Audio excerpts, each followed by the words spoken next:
রাহমাতুল লিল আলামিন বলে উম্মত, তোমাকে আল্লাহ পাক জাহান্নাম থেকে বাঁচানোর জন্য আল্লাহ কত কিছু দিয়ে বাহানা করলো। তোমার চাহুরিটাও আল্লাহ তাআলা নেক বানায়া তোমার আমল নামায় পাঠাই দিল। এত ভালোবাসে আল্লাহ পাক তোমারে বান্দা, তুমি জানো না?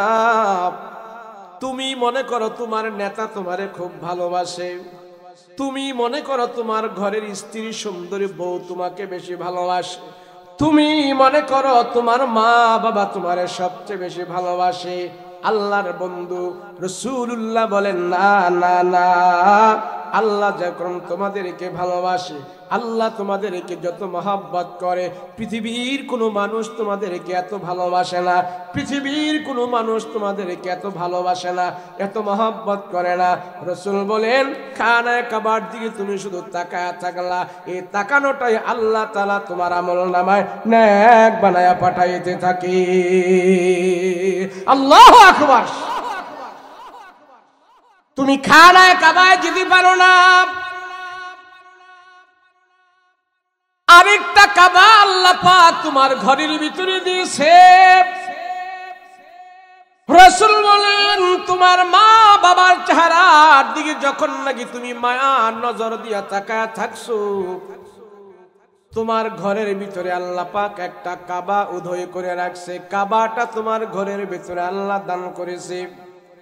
নবীজি বলেন হে উম্মত, তোমার খানায় কাবা কিন্তু তোমার ঘরের ভিতরে একটা আছে।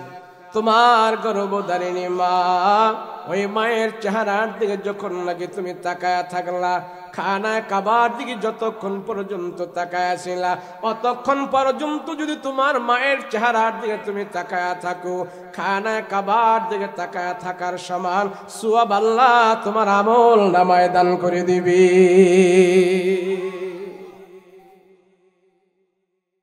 কোন সন্তান যদি তার মা বাবার চেহারার দিকে মায়ার নজর দিয়া তাকায়া থাকে, রাসূল বলেন হজ্জে বাইতুল্লাহর সওয়াব তোমাকে আল্লাহ পাক দান করতে থাকে।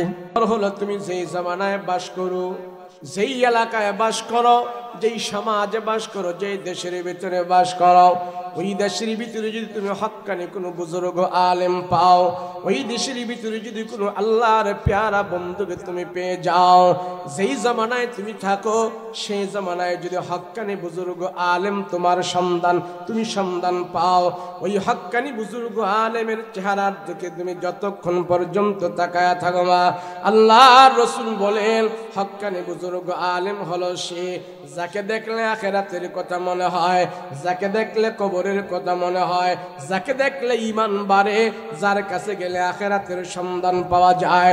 এমন হক্কানি বুজুর্গ আলেমের চেহারার দিকে যখন তুমি মায়ার নজর দিয়ে তাকায়া থাকো মা, রাসূল বলেন যতক্ষণ পর্যন্ত আলেমের চেহারার দিকে তুমি তাকায়া ছিলা, অতক্ষণ পর্যন্ত আল্লাহ তাআলা তোমার ছোট ছোট গুনাহগুলো ক্ষমা করে দিয়েছে। আল্লাহু আকবার। শুধু আমরা মুমিন হওয়ার কারণে, ইমানদার হওয়ার কারণে আল্লাহ পাক রব্বুল আলামিন তোমার আমার জন্য আল্লাহ তাআলা এত বড় সুযোগ করে দিয়েছে রে বন্ধু। খানায় কামায় তুমি যেতে পারো না, তুমি গরিব মানুষ, তোমার ঘরের খাবার তুমি খবর নাও, তোমার মায়ের চেহারার দিকে তুমি তাকায়া থাকো, তোমার মায়ের খবর তুমি নাও, তোমার মায়ের দেখাশোনা তুমি করো, তোমার মায়ের কি খাবারের প্রয়োজন, তোমার মায়ের ঔষধের প্রয়োজন, তোমার মায়ের কখন কি লাগবে, তুমি যদি দূরে থাকো বিদেশ থাকো, দিনে একবার হলেও তোমার মায়ের খবর নাও, 2 দিন পরে হলেও খবর নাও। আলহামদুলিল্লাহ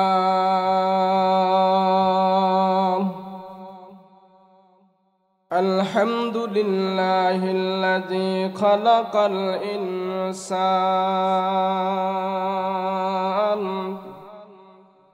ওয়া আল্লামাহুল বায়ান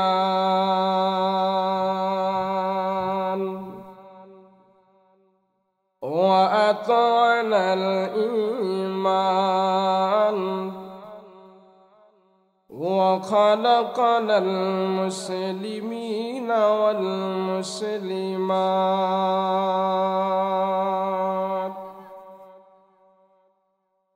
صلى الله تعالى عليه وعلى آله وأصحابه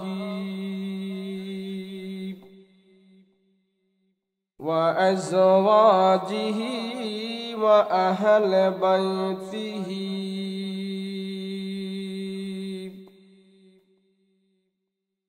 علماء أمته وفقهاء ملته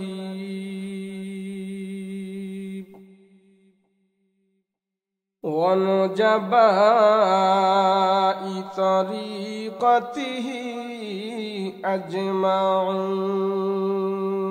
أجمعين الذي أرسله الله تعالى بالحق بشيرا ونذيرا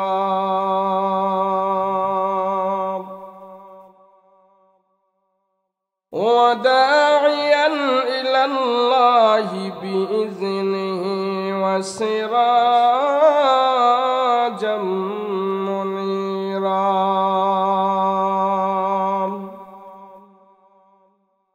أما بعد فأعوذ بالله من الشيطان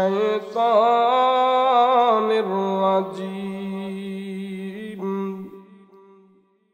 بسم الله الرحمن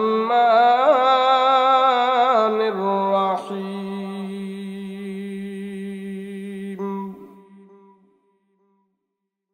يا أيها الناس إنا خلقناكم من ذكر وأنثى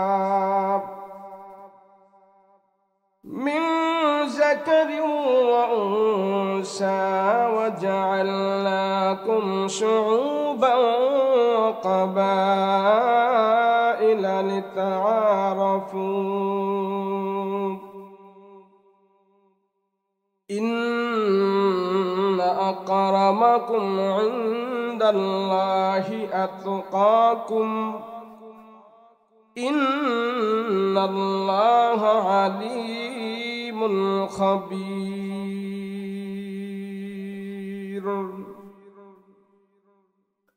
قال سيدنا رسول الله صلى الله عليه وسلم المرء على دين خليله فلينظر أحدكم من يخالل أو كما قال النبي عليه الصلاة والسلام وقال تعالى في شان حبيبه ومحبوبه وما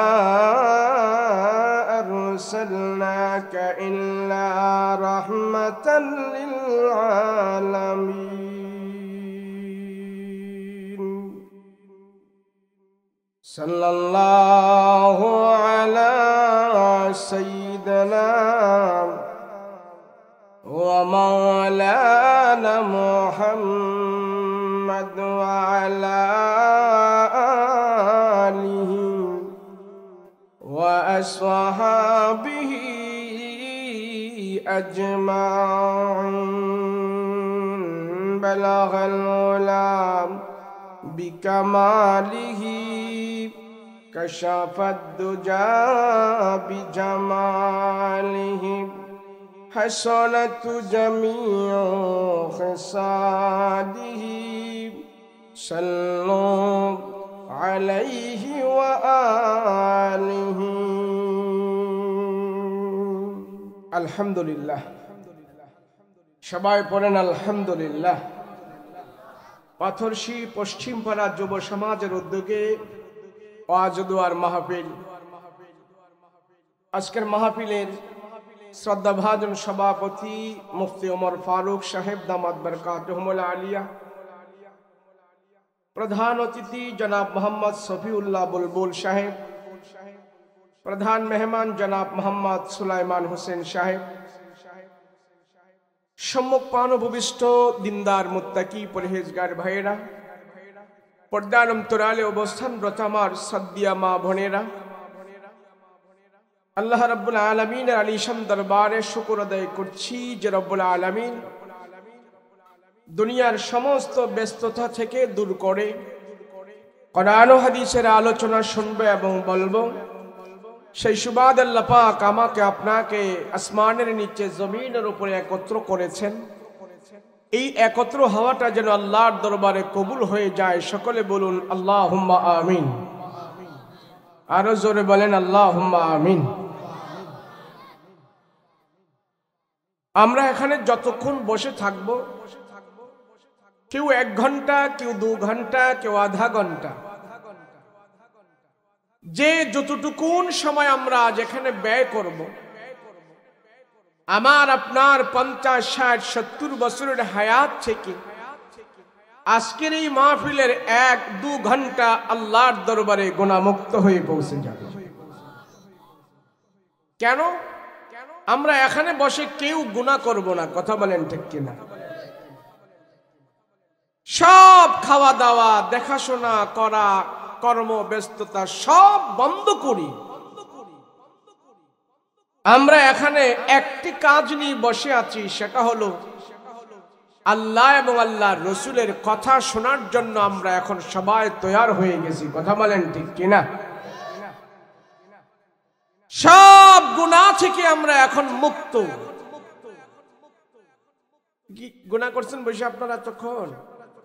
কথা কয় না দি? কোন গুনাহ হয়েছে বসেছিলেন যে? পিছনের হারা কি বিড়ি টিরি খাইছে নাকি বইয়া? তো কথা কয় না কে? গুনাহ করছেন কোন বৈশা এখানে? আরো 1 ঘন্টা বৈশা থাকলে গুনাহ হইব?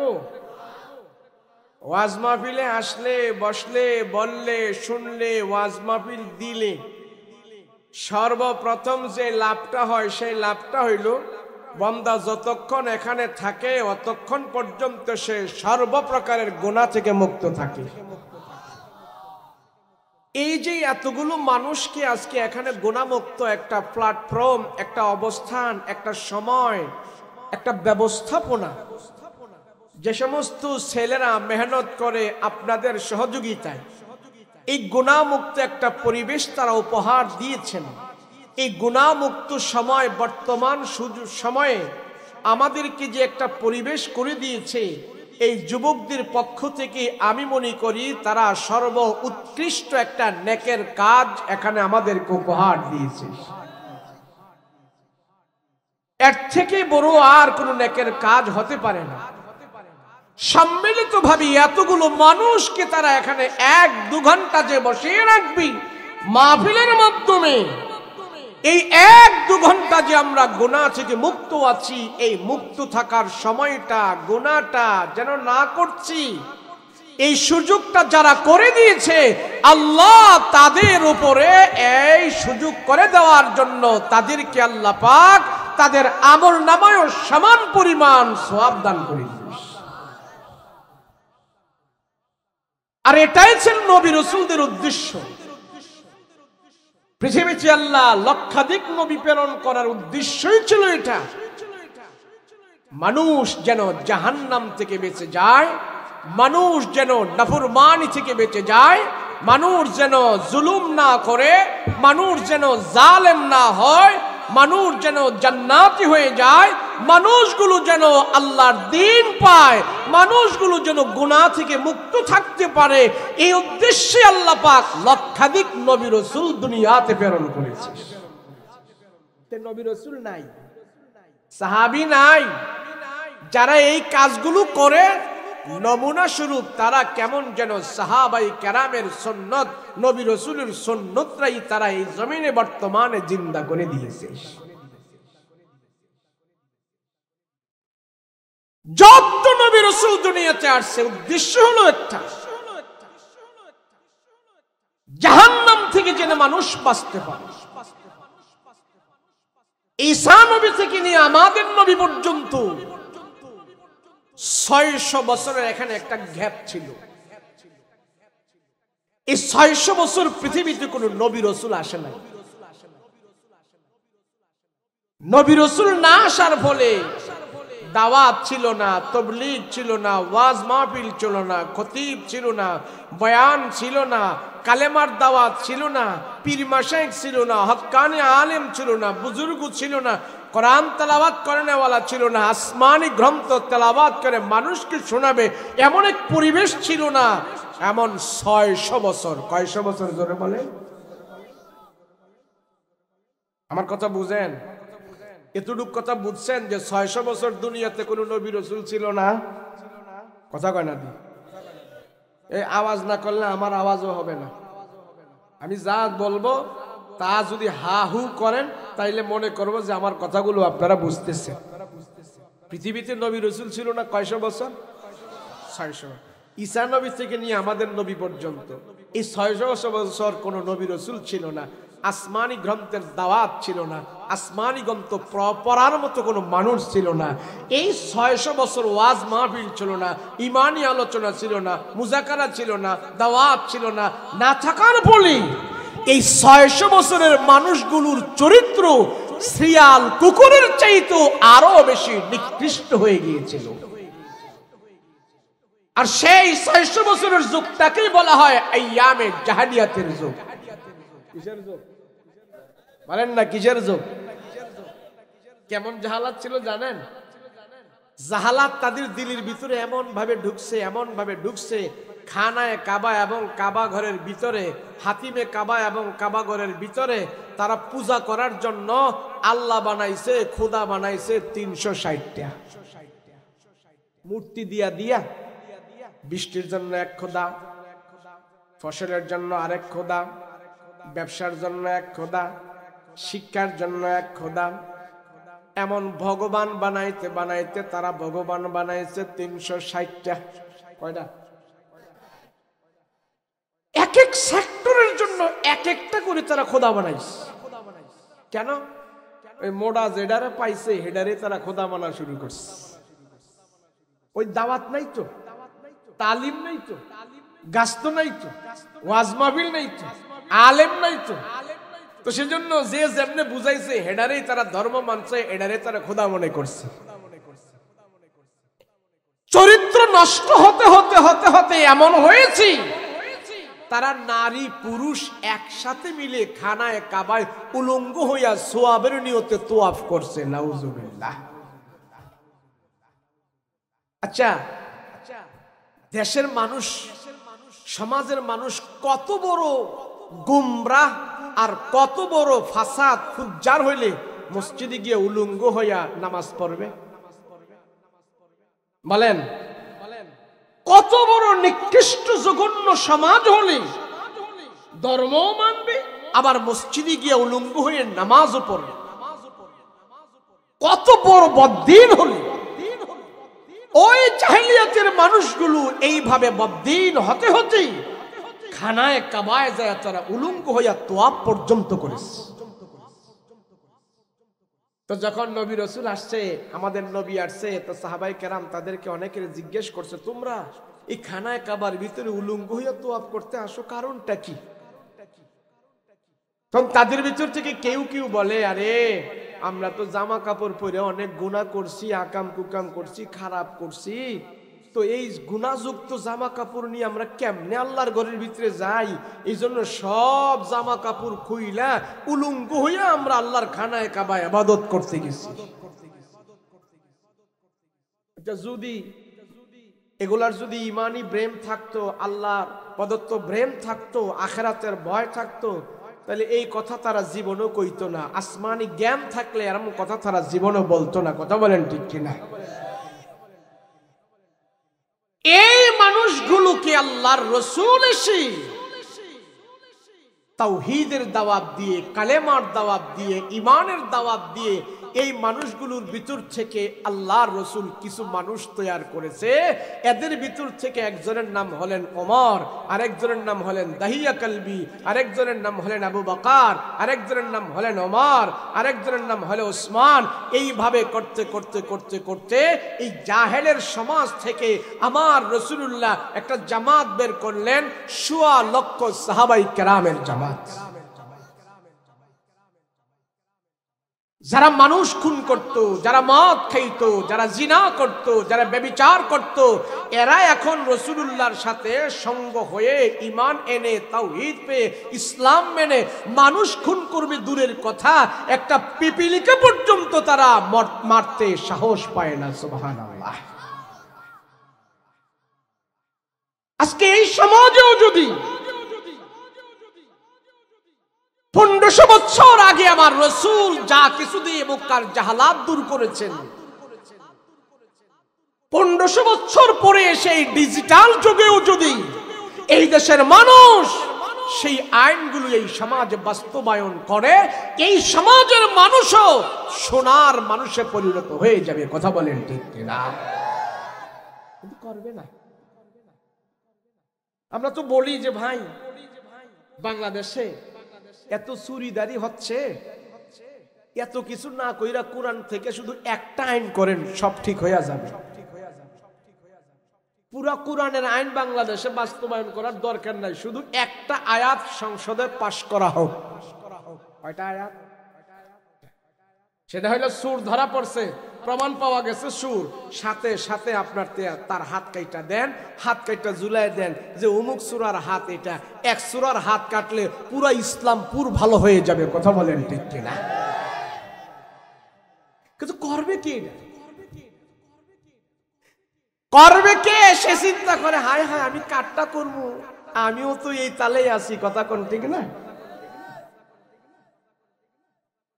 শুধু একটা আইন কোরআন থেকে বাংলাদেশ এক সপ্তাহে চোর মুক্ত হয়ে যাবে। কথা বলেন ঠিক কিনা?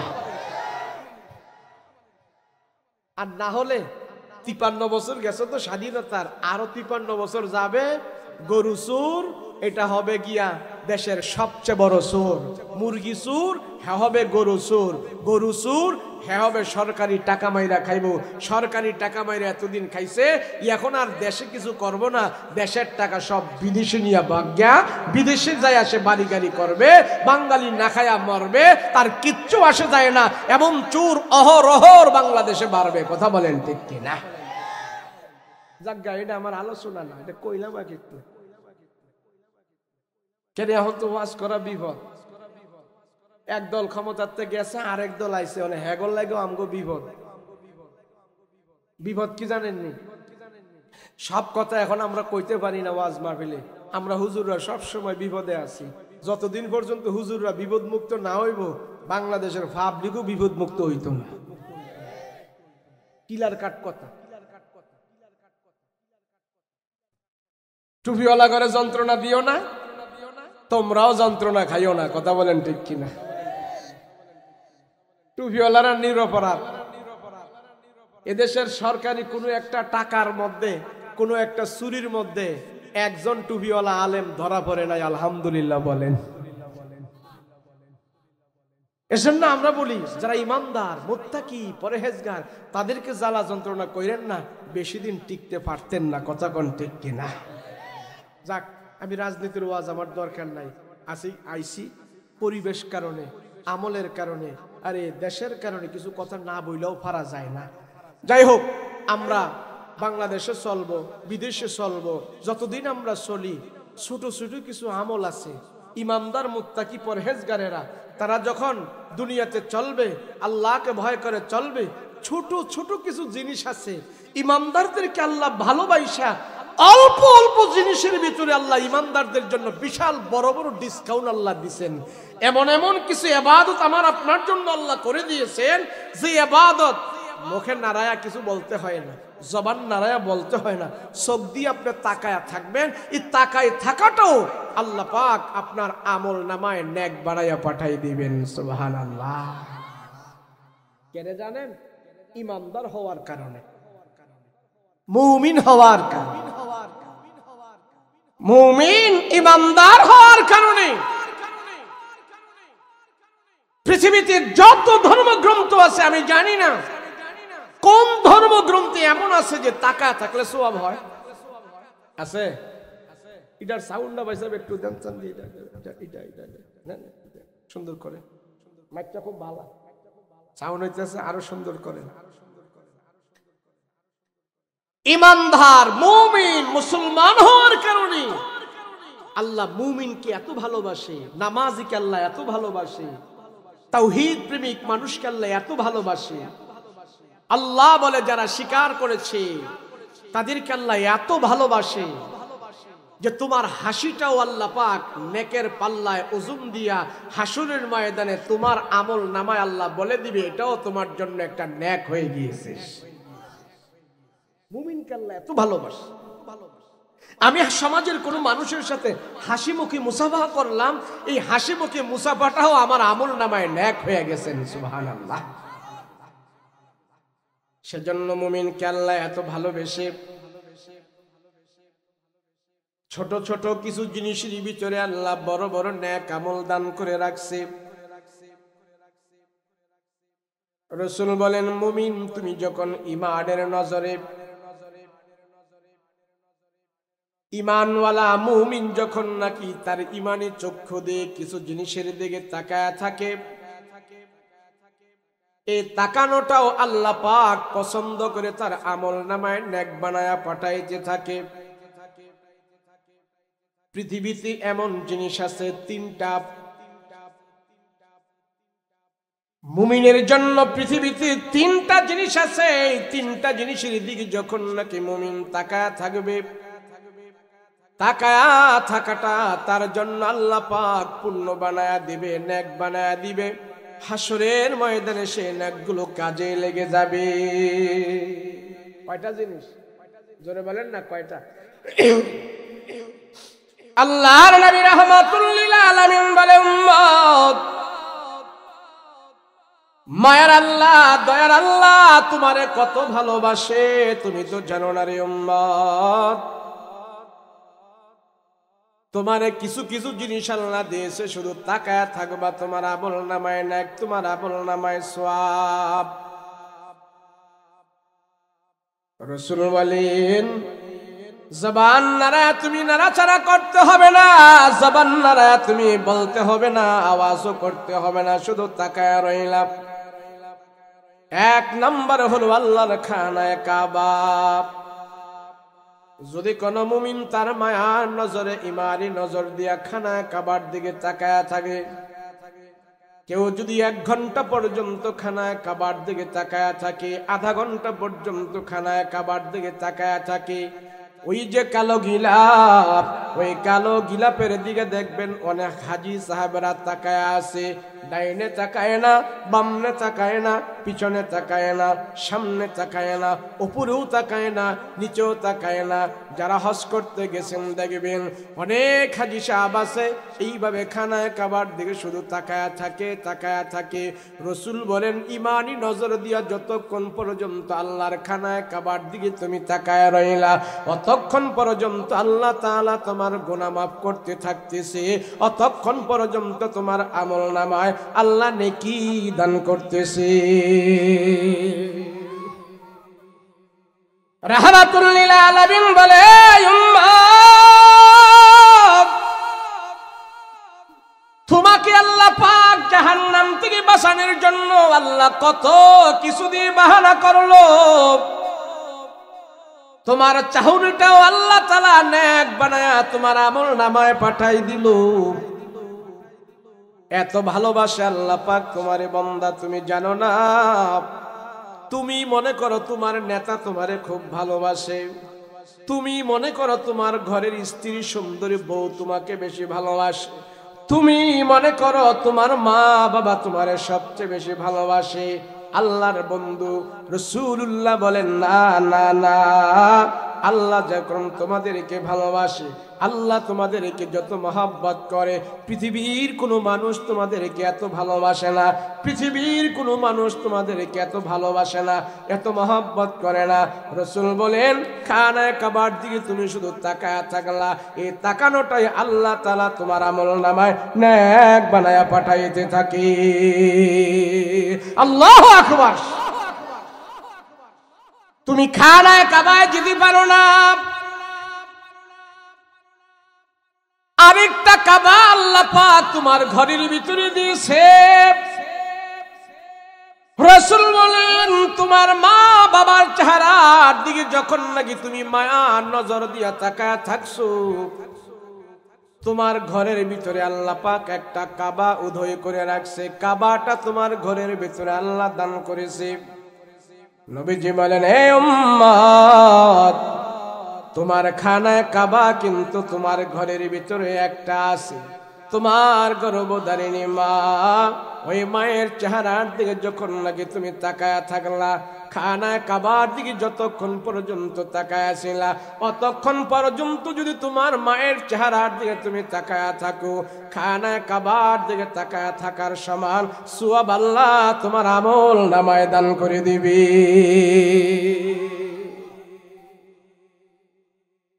কোন সন্তান যদি তার মা বাবার চেহারার দিকে মায়ার নজর দিয়া তাকায়া থাকে, রাসূল বলেন হজ্জে বাইতুল্লাহর সওয়াব তোমাকে আল্লাহ পাক দান করতে থাকে।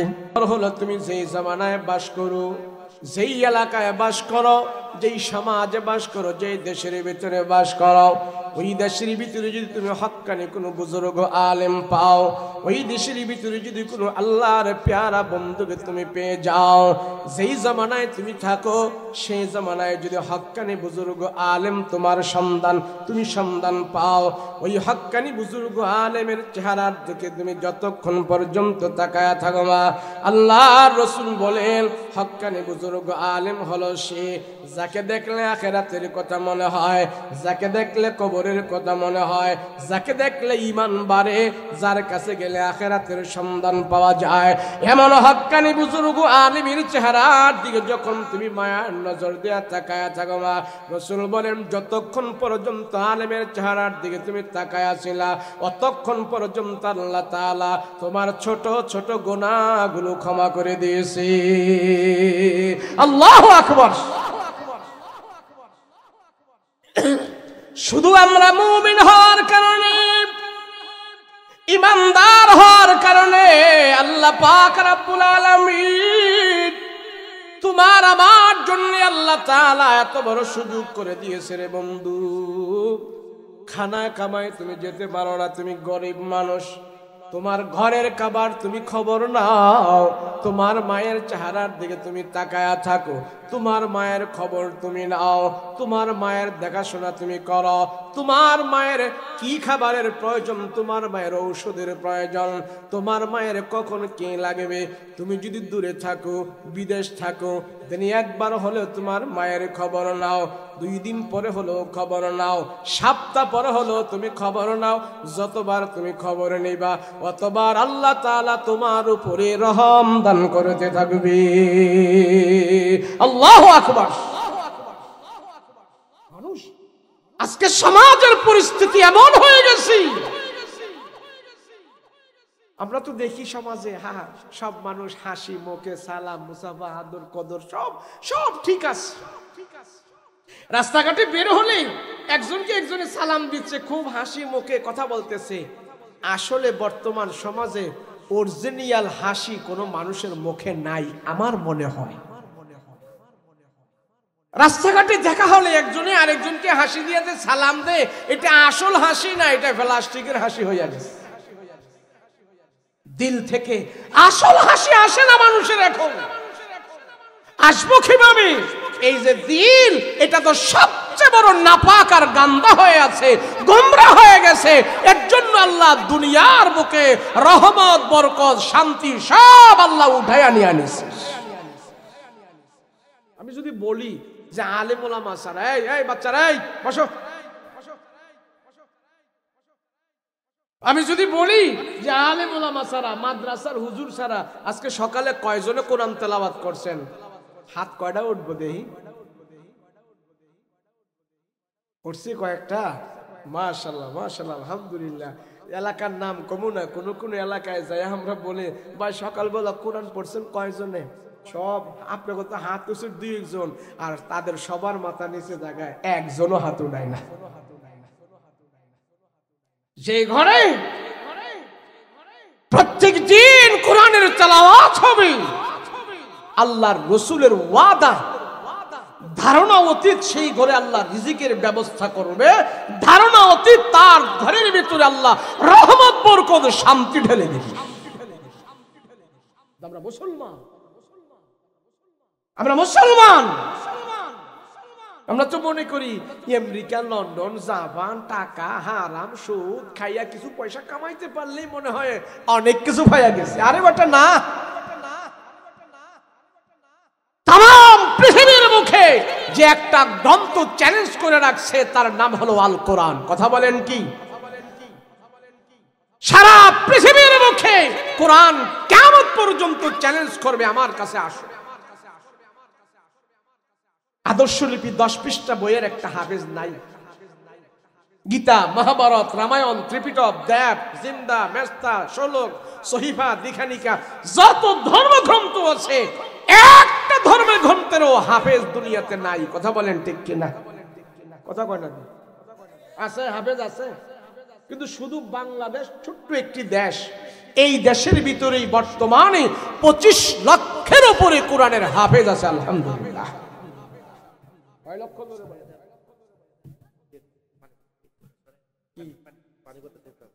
আর পানি পড়লে আমার না সমস্যা, বাধা দেন কেন? বাংলাদেশে বর্তমানে 25 লক্ষের উপরে কোরআনের হাফেজ আছে। আলহামদুলিল্লাহ বলেন। আলহামদুলিল্লাহ রোজ এত আসতে খাজুরে খান, এটা কি আপনি তো অল্প মনে হয়েছি?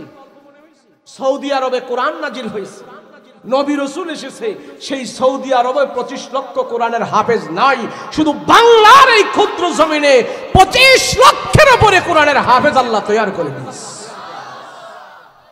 এই দেখে বাতিলদের মাথা নষ্ট, বিশেষ কইরা ভারত গোমূত্রের দেশের বুদ্ধিজীবীদের মাথা নষ্ট হয়ে গেছে।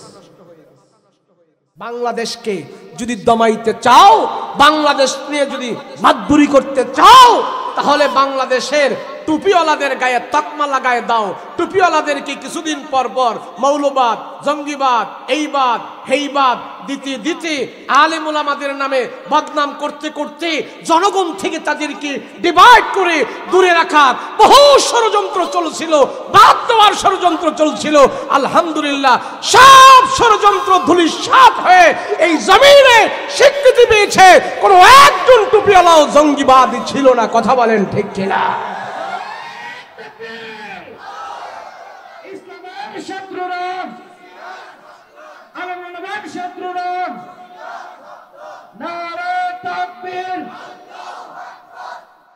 তাই এমন শত্রু এখন না 1500 বছর আগেই ছিল। কথা কোন ঠিক কিনা?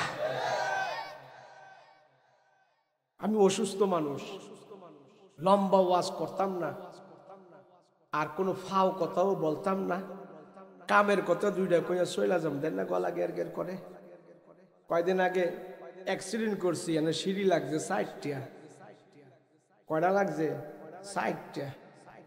এখন সিঁড়ি টিলি কাটতে একটু ভালো হয়েছি, এখন যদি কিছু কথাবার্তা কইতে পারি। তো যাই হোক, অনেক কষ্টে ছিলাম, বিপদে ছিলাম, ভয়ে ছিলাম। এখন আলহামদুলিল্লাহ এখন ভয় টয় আর বেশি নাই। যা সামনের দিনগুলো যেন আলেম ওলামারা মুখ খুলে জবান খুলে যেন কথা বলতে পারে, আপনারা একটু দোয়া করবেন। কথা বলেন ঠিক কিনা? যে আলেম সে হক্কানি আলেম, বাতিলের সামনে যদি মুখ খুলে সে ইমানি কথা না বলতে পারে, সে হক্কানি আলেম না। যত বড় বুজুর্গ দাবি করে, যা কিছু দাবি করে, আলেমের সবচেয়ে ইমানি পাওয়ার হলো জালেমের সামনে হক কথাটা বলার নাম হইল হক্কানি আলেম। এই কথা বলতে যে ইমামে আজম আবু হানিফা রহমতুল্লাহ আলাই জেলখানার ভিতরে যেতে হয়েছে। এই হক কথা বলতে যে ইমাম বুখারী দেশ ছাইরা বিদায় হতে হচ্ছে। এই হক কথা বলতে যে ইমাম আহমদ ইবনে হাম্বল জেলখানার ভিতরে ধুকি মরতে হয়েছে। হক কথা বলতে যায় বাংলাদেশের বহুত আলেম জেলখানার রশি গলায় লাগায়া শহীদ মরণ বরণ করতে হয়েছে। কথা বলেন ঠিক কিনা? এটা দুনিয়ার নিয়ম, এটা দুনিয়ার সিস্টেম, এটা দুনিয়ার রেওয়াজ, থাকবেই থাকবে, আরো থাকবে, আরো থাকবে। আলহামদুলিল্লাহ, মুমিনারা ভয় পেও না। কিয়ামতের আগ পর্যন্ত আল্লাহ পাক এই জমিনে একদল হক্কানি, হকের মিশন, ইমানদার, বুকের তাজা মাথা সব ঢেলে দিবে। এরপরে তারা ইমান বিক্রি করবে না। তাদের কাছে মাথার থেকে ইমানের মূল্য বেশি। ইমান টিকানোর জন্য তারা মাথা দিয়ে দিবে, কিন্তু মাথার টুপি দিবে না। কথা বলেন ঠিক কিনা? তাই আমি বলবো, আমরা মুমিন, আমাদের ছোট ছোট কাজেও আমাদের অনেক বড় বড় নেক। কথা বলেন ঠিক কিনা? আমরা ভয় পাবো না, আমরা কোনোদিন ভয় পাবো না। মুমিন এক এলাকায় যদি একজনও থাকে, হাজার হাজার কাফের থাকে, মুমিন সেখানে একা সে ভয় পায় না, আরো সে সাহস পায়। কথা বলেন ঠিক কিনা? ছোট ছোট কাজ কি যে তুমি খানায় কাবার দিকে তাকায় রইছো, আর এই তাকানো থাকাটাই আল্লাহ তোমার আমল নামায় নেকি দান করতেছেন। সুবহানাল্লাহ। তোমার মার চেহারার দিকে তুমি তাকিয়ে আছো, এই তাকানোটাই তুমি মুমিন হওয়ার কারণে আল্লাহ তোমার নেক বাড়ায়া পাঠাই দিয়েছে।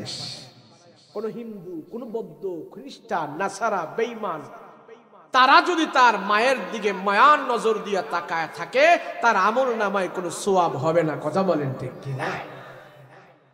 সেই জন্য রাসূল বলেন, মুমিন তুমি ছোট ছোট আমলগুলোকে গুরুত্বপূর্ণ দিয়ে করবা, গুরুত্ব সহকারে করবা। কোনো ভয় পেও না, কোনো চিন্তা করো না, পেরেশানি করো না। তোমাকে জান্নাতে নেওয়ার জন্য আল্লাহ পাক অনেক কিছু তোমাকে দান করেছে, অনেক কিছু তোমাকে দিয়েছে। মুমিনের চাহনিটাও আল্লাহ পাক নেক বানায়া মুমিনের আমল নামায় আল্লাহ দান করেছে। মুমিনের চাহনিটাকেও আল্লাহ পাক আল্লাহ খুশি হয়ে বলতেছে, তোমার এই চাহনিটাও আমি আল্লাহ জান্নাতে যাওয়ার জন্য কাজে লাগায় দেব।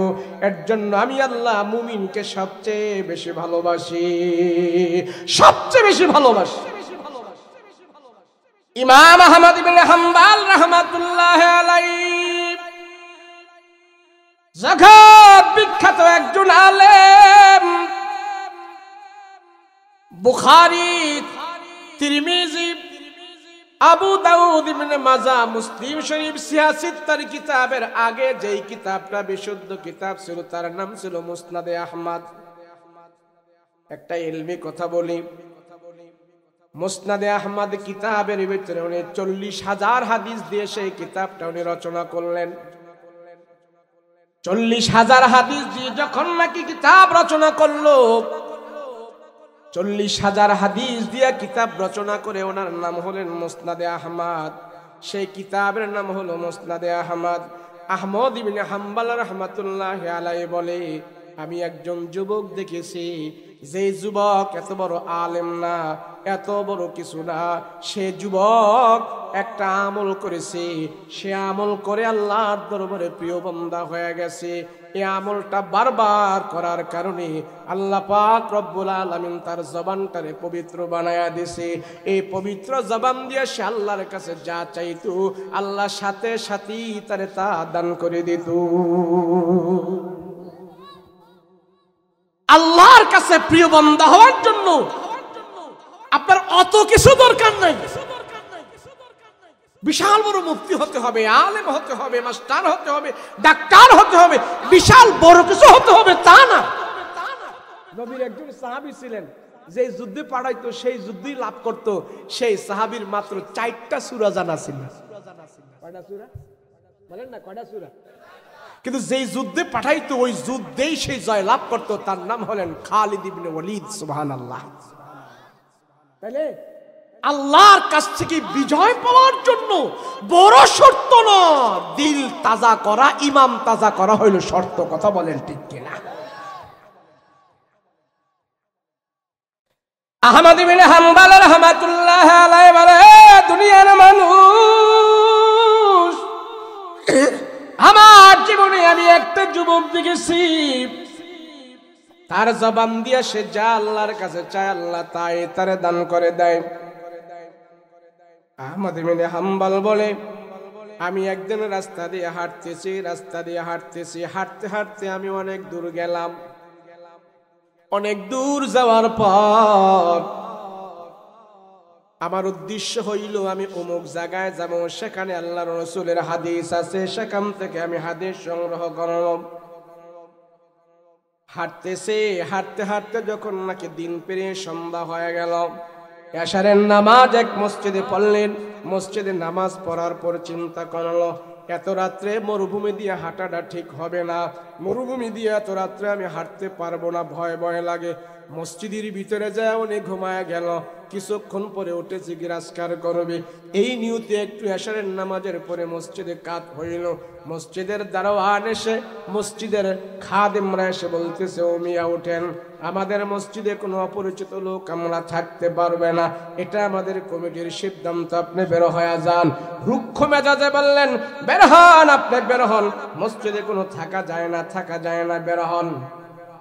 আহমদ ইবনে হাম্বল চিন্তা করলো, আমি যদি এখন তাদেরকে বলি আমি একজন বড় আলেম, তাদের যে মেজাজ, তাদের যে কঠিন মেজাজ, মনে হয় তারা আমাকে সম্মান করবে না।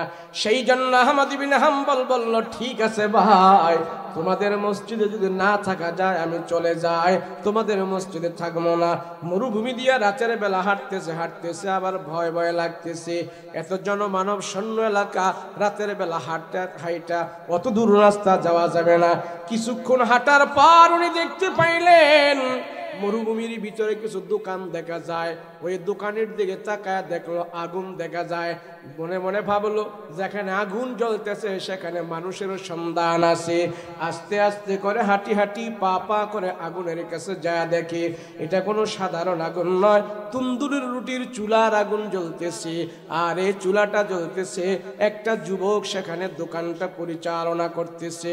সুদূরসম চেহারাওয়ালা যুবক, সুন্দর চেহারার যুবক, রুটির দোকান পরিচালনা করে। আহমদ ইবনে হাম্বল সেখানে শ্রদ্ধা বেশি যায়, বলে, যুবক, আমি রাত্রি কিছুক্ষণ সময়ের জন্য তোমার দোকানে অবস্থান করব, রাত্রটা শেষ হলে আবার আমি আমার গন্তব্যে চলে যাব, তোমার দোকানে আমার বসার কোনো সুযোগ আছে কিনা বলো। যুবক বলে, চাচা বলেন কি, কত মানুষ আমার দোকানে আসে, তারা থেকে যায়, বসে বসে তারা গপ্প করে কাটায়, আপনিও বসেন, কোনো অসুবিধা নাই। ওই যুবক চিনতে পারতেছে না উনি যেন জামানার বড় একজন আলেম। আহমদ ইবনে হাম্বল মানুষটা সাধারণ হয়ে চলাফেরা করত, জামানার সবচেয়ে বড় আলেম। যুবকের দোকানে বৈশা আহমদ ইবনে হাম্বল রাহমাতুল্লাহি আলাইহি দেখতেছেন যুবকটা না ঠোঁট নাড়ায় জবান নাড়ায় কি যেন আমল করে, রুটি বানায়া চুলার ভিতরে দেয়, আর জবান নাড়ায় সে কি যেন বলে, রুটিটা তো চুলার ভিতরে থেকে বের করে, জবান নাড়ায় সে কি যেন বলে। আহমদ ইবনে হাম্বল চিন্তায় পড়ে গেল, ব্যাপার কি, যুবক সব কাজ করে কিন্তু তার জবান নাড়ায় সে কি যেন বলে। আর একটু আগায় যায় দেখতে শুনতে পাইলেন যুবক কি বলে, আমি একটু ভালো করে শুনি। আগায় যায় দেখে যুবক জবান নাড়ায় একটা তাসবিহ আদায় করতেছে। সব কাজ করে, কাজ করার আগে আর পরে সে বলতেছেন, আস্তাগফিরুল্লাহ আস্তাগফিরুল্লাহ আস্তাগফিরুল্লাহ আস্তাগফিরুল্লাহ, আল্লাহু আকবার। আহমদ ইবনে হাম্বল রাহমাতুল্লাহি আলাইহি আশ্চর্য হয়ে যায়, হায়রে যুবক, সারাটা রাত শুধু তুমি একটা আমল করলাম। সারা রাত পার হয়ে যাওয়ার পর আহমদ ইবনে হাম্বল যুবককে যা বলে, যুবক, বলো বলো, তুমি বলো রে যুবক, তোমার জবান নাড়ায় নাড়ায় তুমি কি পড়ছো বলো। আমি ইস্তেগফারের আমল করছি। কয় আমিও শুনছি সারাটা রাত্র তুমি আমলটাই করলা, অন্য কোনো আমল করলা না, কারণটা কি? নামাজ পড়লেও পারতা, দুরূদ পড়লেও পারতা, তুমি কোরআন তেলাওয়াত করলেও পারতাম, শুধু ইস্তেগফারের আমল তুমি কেন করলা, কারণটা কি? ওই যুবক ডাক দেয়া কয় চাচা, আমার আমল আমি করেছি, আপনি এটা জানার দরকার নাই, চুপ করে বসে থাকেন, আপনার কাজ আপনি করেন, আমার আমল আমি করি। আহমদ ইবনে হাম্বল বলে বাবারে আমারে একটু শোনাও, তুমি আমল কেন করো, কতদিন ধরে করো? যুবক বলে আমি তো আমল অনেক দিন ধরে করি, আমার জীবনে অনেক আমল করেছি, কিন্তু এই আমলটা আমার কাছে সবচেয়ে বেশি প্রিয়, আমি সব সময় ইস্তেগফারের আমল করতে থাকি। বলে কেন করো? বলে আমল কইরা আমি আমার এই দুই ঠোঁটের জবানটা যে দেখতেছেন, এই জবানটারে আমি মুস্তাজাবুদ দাওয়া বানায়া ফেলেছি, এই জবান দিয়ে আমি আল্লাহর কাছে যা চাই আল্লাহ তাই আমারে দান করে দেয়।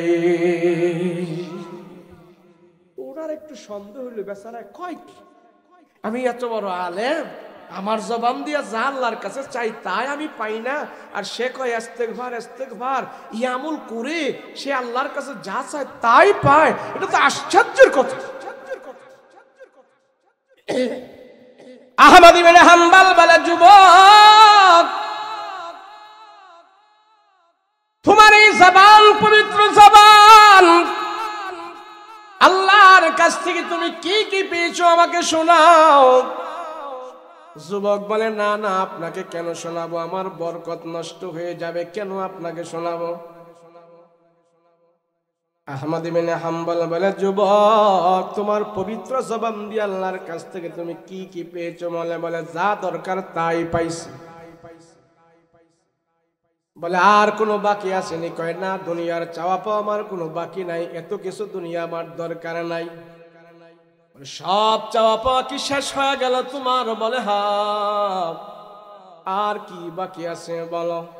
বলে আমার জীবনে আর একটা চাওয়া বাকি আছে, একটা চাওয়া বাকি আছে। বলে সেটা কি? ওই যুবক ডাক দেয়া বলে চাচা, মুসাফির মানুষ কোত্থেকে আসছেন, আপনি আমার সাথে এই কথা বলতেছেন? আহমদ ইবনে হাম্বল বলে বলো না, বলো বলো। যুবক ডাক দেয়া কয় চাচা গো, আমি খানা কাবায় যেতে পারি না, রসুল বলেছেন তিনটা জিনিসের দিকে যখন মানুষ তাকায়া থাকে আল্লাহ তাআলা তার গুনাহ মাফ করতে থাকে। এক নম্বর হলো খানায়ে কাবা, আমি কাবাও দেখতে পারি না, রসুল বলেছেন মা বাবার চেহারার দিকে তাকায় থাকলে আল্লাহ তার গুনাহ মাফ করতে থাকে, হজের সওয়াব দান করতে থাকে। আমার মা নাই, মায়ের চেহারার দিকেও আমি তাকায় থাকতে পারি না। রসুল তিন নম্বরে বলেছে জামানার কোনো হক্কানি বুজুর্গ আলেম যদি পাও, তার চেহারার দিকে তাকায় থাকলে আল্লাহ তোমার গুনাহ মাফ করতে থাকে। ও চাচা, আমি ইস্তেগফারের আমল করি করি আমার জবান দিয়ে আল্লাহর কাছে হাত উঠায় আমি বহুত দিন ধরে আল্লাহর কাছে বলতেছি, হে আল্লাহ, এই জামানায় নাকি বড় একজন আলেম আছে, তার নাম নাকি আহমদ ইবনে হাম্বল। আমার মৃত্যুর আগে যেন আল্লাহ পাক আহমদ ইবনে হাম্বলকে আমার চোখের নজরে দেখায়া দেয়। এই দোয়া আমি আল্লাহর কাছে বারবার করেছি, বারবার করেছি। মৃত্যুর আগে যেন আল্লাহ পাক এই বড় আলেমের চেহারাটা আমার নজরে একবার দেখায়া দেয়। আহমদ ইবনে হাম্বল রাহমাতুল্লাহি আলাইহি আশ্চর্য হয়ে যায়, ও মালিক, তুমি কোন যুবকের সাথে আমার দেখা করাইলা? একটা ছোট্ট আমল করে এই যুবক তার জবানটারে পবিত্র বানায়া নিছে গো আল্লাহ। এমন যুবকের সাথে তুমি আমার দেখা করাইলা। এবার আহমদ ইবনে হাম্বল ডাক দেয়া কয়, যুবক, তোমার মনের চাওয়া পাওয়া আল্লাহ পুরা করার জন্য, তোমার জবানটা যেন পবিত্র আল্লাহ পাক তোমাকে পুরা করার জন্য আমি এতক্ষণ বিশ্বাস করেছিলাম না তোমার জবান যেন পবিত্র জবান, আমি এখন বিশ্বাস না করে পারতেছি না। এই জামানার যে আলেম আহমদ ইবনে হাম্বলকে দেখার জন্য আল্লাহর কাছে তুমি বারবার দোয়া করে বলতেছো, ওই আহমদ ইবনে হাম্বলের কাছে তোমার যাওয়া লাগে নাই, তোমার যাওয়া লাগবে না। আমি কথা দিয়েছি তুমি আমার দিকে ভালো করে তাকাও। যেই আহমদ ইবনে হাম্বলের জন্য তুমি ইস্তেগফারের আমল করে করে আল্লাহর কাছে দোয়া করো। ওই আহমদ ইবনে হাম্বল কে আল্লাহ পাক তোমার রুটির দোকানে পাঠায়া দিছে। আয় আয় আয় যুবক আমার কাছে আয়। আহমদ ইবনে হাম্বল রহমাতুল্লাহি আলাইহি যুবককে বুকের সাথে জড়াইয়া বলে আমার মার চেহারার দিকে ভালো করে তাকায় নাও। আমার নামই হলো বর্তমান জামানায় আহমদ ইবনে হাম্বল। আমি আল্লাহর রাসূলের হাদিস 40,000 হাদিস দিয়া কিতাব রচনা করার জন্য শুরু করে দিয়েছি। আমার নাম হলো আহমদ ইবনে হাম্বল। তোমার পবিত্র জবান, সেই জবানের দোয়া আল্লাহ পাক কবুল করেছে। আহমদ ইবনে হাম্বল পবিত্র যুবকের জবানে এবং কপালের মধ্যে চুমা খায়া আল্লাহর দরবারে শুকর আদায় করেছি। আল্লাহু আকবার।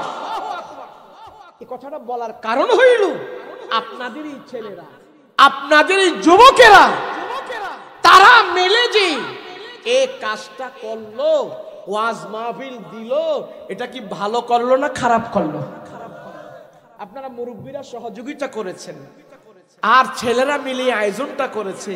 তারাও যদি এমন কোনো একটা আমল করে আল্লাহর দরবারে মকবুল হয়ে যায়, আল্লাহর দরবারে কবুল হয়ে যায়, হতে পারে কি পারে না? বলেন কি পারে না? পারে না?